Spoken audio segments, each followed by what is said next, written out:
तुम्ही ससा आणि कासवाची गोष्ट तर ऐकलीच असेल. आपण सगळेच ही गोष्ट ऐकत लहानाचे मोठे झालो आहोत, नाही का? पण इथे एक गमतीदार प्रश्न आहे. गोष्टींमध्ये नेहमी कासवच शर्यत का जिंकतं? म्हणजे खऱ्या आयुष्यात आपल्याला माहिती आहे की कासव हे सशापेक्षा खूप खूप संथ असतं. त्यांची काही तुलनाच होऊ शकत नाही. तरीही या विशिष्ट गोष्टीमध्ये नेहमी कासवच का जिंकतं? तुम्हाला या गोष्टीचं तात्पर्य माहिती असेल. संथ पण सातत्यपूर्ण प्रयत्नांनी शर्यत जिंकता येते. हे ऐकायला खूप शहाणपणाचं वाटतं आणि छान वाटतं. पण एक सेकंद थांबा. ह्यामागे नक्की कोणतं भौतिकशास्त्र आहे हे आपल्याला खरोखर माहिती आहे का?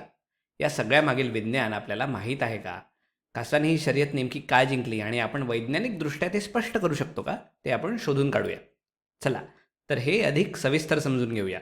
आता जर आपण चाल किंवा स्पीडकडे गुणात्मक दृष्टिकोनातून पाहिलं तर आपण नेहमी एखादी वस्तू किती वेगाने किंवा किती संथपणे पुढे जाते याबद्दल बोलतो. खऱ्या आयुष्यात आपण गती किंवा मोशनचा असाच अनुभव घेतो. कल्पना करा की एक गोगलगाय, एक सायकल आणि अंतराळात झेपावणारं रॉकेट यांच्यामध्ये शर्यत लागलेली आहे.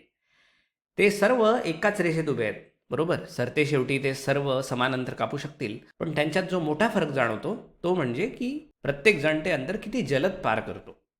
चाल हीच गोष्ट मोजते. पण इथे एक रंजक भाग आहे. किती जलद हा वाक्प्रचार बहुतेक वेळा एखादी वस्तू एखाद्या विशिष्ट क्षणी किती वेगाने फिरते आहे हे वर्णन करण्यासाठी वापरला जातो. चाल म्हणजे अंतर हे काळानुसार किती वेगाने बदलतं ते होय. आपण अजून एक उदाहरण पाहूया. आता या ठिकाणी आपल्याला 3 माणसं दिसतात आहे. गुलाबी, निळा आणि पिवळा. आता जर का आपण यांच्यामध्ये शर्यत लावली तर आपल्याला हे सांगता येतं की हा जो निळा माणूस आहे तो सर्वात जलद आहे आणि गुलाबी सर्वात संथ आहे.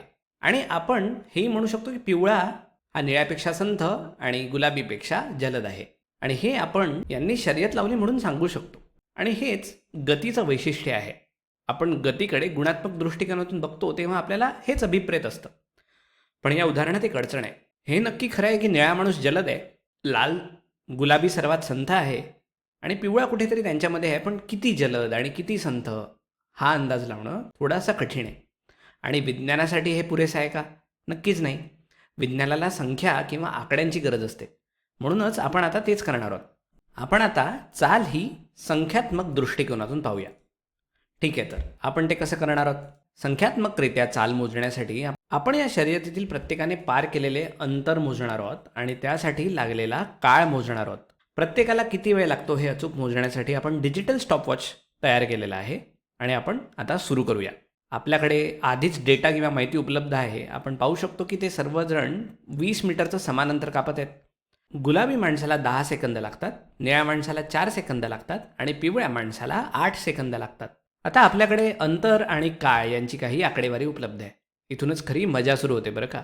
शास्त्रज्ञांनी अतिशय सोपी युक्ती शोधून काढली आहे.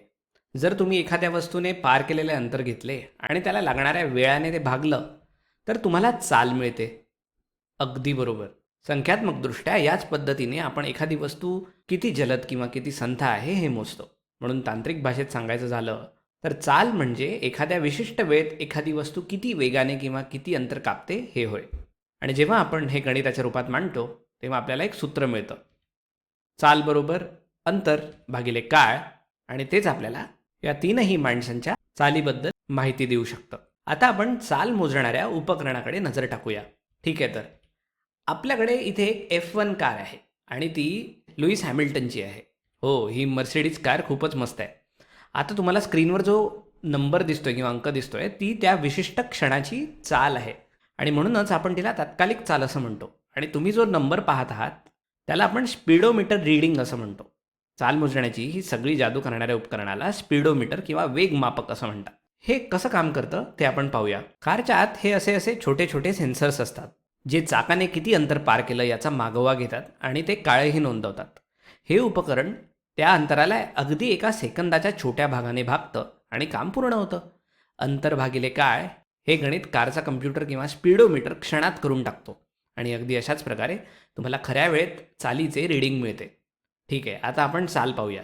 बघा, आता इथे आपण बघू शकतो ही चाल वाढते आहे, वाढते आहे, वाढते आहे आणि आता ती हळूहळू कमी झाली बघा, कारण की तो वळतो आहे.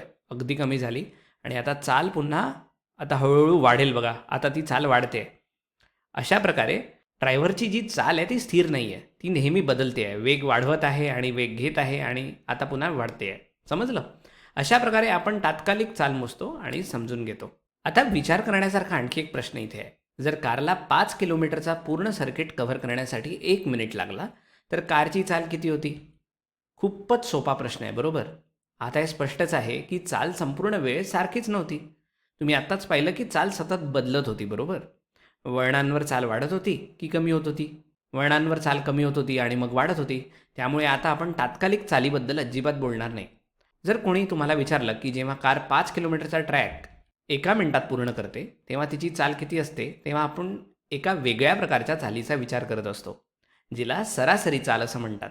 सरासरी चाल म्हणजे एकूण कापलेलं अंतर भागिले लागलेला एकूण काळ. हे आपल्याला संपूर्ण प्रवासातील सर्व वेगवेगळ्या चालींची सरासरी देतं.